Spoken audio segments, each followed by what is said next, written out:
Hello friends, welcome to Sap Defence. आज हम बात करेंगे अमेरिकन MH-60R यानी रोमियो सी हॉक्स हेलीकॉप्टर के बारे में, जिसे भारत ने अमेरिका से खरीदा है पिछले साल 2020 में। और ऐसे 24 हेलीकॉप्टर्स की डील हुई थी और अब उसी के तहत इंडियन पायलट्स अमेरिका जा रहे हैं फॉर ट्रेनिंग। हमें पता है दोस्तों कि ये दुनिया का सबसे एडवांस्ड मल्टी मिशन हेलीकॉप्टर है और ख़ास करके इसका यूज़ एंटी सबमरीन वॉरफेयर के लिए किया जाता है, क्योंकि अपने साथ ये बेहतरीन वेपन्स को कैरी करता है, जिसमें ये एक बार में 2 MK-54 लाइट वेट टॉर्पीडोज को कैरी करता है और साथ में ये AGM-114 Hellfire air to surface missiles को भी कैरी करता है और इसके अलावा एडवांस्ड प्रिसिशन रॉकेट सिस्टम को भी कैरी करता है। सवाल है कि भारत ने जब ये डील की थी शुरू में, तब ये डील काफ़ी हेवी थी, यानी 2.6 बिलियन डॉलर्स की थी और इसमें मेंटेनेंस, हेलफायर मिसाइल्स, टॉर्पीडोज और प्रिसिशन रॉकेट सिस्टम, ये सारी चीज़ें इंक्लूड थी। बाद में इसे कम कर दिया गया और ये डील 2.6 बिलियन डॉलर्स से घट के सिर्फ 905 मिलियन डॉलर्स की रह गई और इसमें वेपन पैकेज को हटा दिया गया, मेंटेनेंस सपोर्ट को हटा दिया गया। तो सवाल है कि ऐसा क्यों किया गया? तो जहाँ तक मुझे लगता है कि इसका सबसे बड़ा कारण है कि भारत अब अमेरिका पर डिपेंड होना नहीं चाहता है और वो डिफरेंट प्लेटफॉर्म से वेपन पैकेज को, सेंसर्स को खरीद सकता है और उसके लिए वो अलग से पैसे देगा।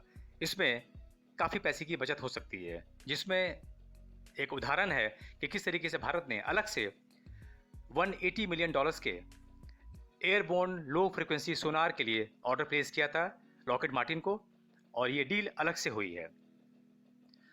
तो इसी की तरीके से भारत अब बजाय हेलफायर मिसाइल्स के, हो सकता है, मैं ये नहीं कह रहा हूँ कि होगा, हो सकता है कि अब भारत बजाय हेलफायर मिसाइल्स के हेलिना को यूज़ करेगा, क्योंकि हम सबको पता है दोस्तों कि अब हमारा हेलिना फाइनली इंडक्ट होने वाला है और इसका लास्ट ट्रायल अभी कुछ दिनों पहले हुआ था, जो कि सक्सेसफुल था और ये भी हमारे एडवांस लाइट हेलीकॉप्टर से फायर किया गया था।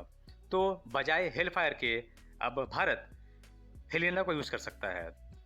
दूसरी चीज़ दोस्तों कि इसमें जो लाइट वेट टॉर्पीडो है MK-54, उसकी जगह हम अपना TAL शाइना को यूज़ कर सकते हैं, यानी शाइना लाइट वेट टॉर्पीडोज को। और इसी के बारे एक खबर और भी है, एक अपडेट है कि लाइट वेट टॉर्पीडो को, जिसे हम शाइना के नाम से जानते हैं, इसे भी पहली बार मैरीटाइम पेट्रोल एयरक्राफ्ट IL-38 से फायर किया गया है। ये फर्स्ट टाइम हुआ है। तो यहाँ पर ये दोनों चीज़ें कोरिलेट करती हैं आपस में कि किस तरीके से हम हेल फायर की जगह हम हेलिना को यूज़ कर सकते हैं और किस तरीके से हम MK-54 लाइट वेट टॉर्पीडो की जगह हम अपना Shaina light weight torpedo use कर सकते हैं। और इस तरीके से हम एक काफ़ी ज़्यादा एक फॉरेन करेंसी हम बचा सकते हैं और सबसे अच्छी बात तो ये होगी कि हम भारत अमेरिका पर डिपेंड नहीं रहेगा। हेलीकॉप्टर आ जाएगा, हेलीकॉप्टर की मेंटेनेंस और रिपेयर्स वो हो सकती हैं, पर जहाँ तक वेपन पैकेज की बात है, जहाँ तक सेंसर्स की बात है, तो भारत अपना यूज़ कर सकता है और मुझे लगता है कि शायद इसीलिए इन चीज़ों को अलग किया गया है। अब आप यहाँ देख सकते हैं कि किस तरीके से भारत ने म्यांमार को यह टाल यानी Shaina light weight torpedo export किया था। इसके अलावा एक कंट्री और भी है जिसका नाम नहीं बताया गया है, उसे भी भारत ने एक्सपोर्ट किया है इन टॉर्पीडोज़ को। कहने का मतलब है कि जब हम सेल्फ रिलायंट हैं और नई नई चीज़ों को डेवलप कर रहे हैं, जैसा कि हमने लास्ट ईयर किया था जब हमने एक स्मार्ट सिस्टम को यूज़ किया था, जिसमें हमने इसी लाइट वेट टॉर्पीडो को मिसाइल के थ्रू फायर किया था और एक डेजिग्नेटेड टारगेट पर जाकर ये टॉर्पीडो नीचे गिर जाता है समुद्र में और वहाँ से ये अपने टारगेट को ढूंढकर उसे डिस्ट्रॉय कर देता है। और इस तरीके से इसकी जो रेंज है वो तकरीबन 600 से 650 किलोमीटर हो गई थी और ये दुनिया का पहला सिस्टम है। कहने का मतलब ये है दोस्तों कि भारत अब किसी भी चीज़ में पीछे नहीं है और कई चीज़ों में वो अमेरिका से आगे हो चुका है।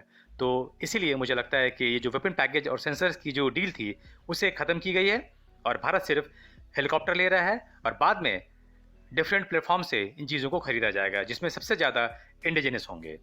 तो इसी के साथ दोस्तों आज इस वीडियो को ख़त्म करते हैं। जय हिंद।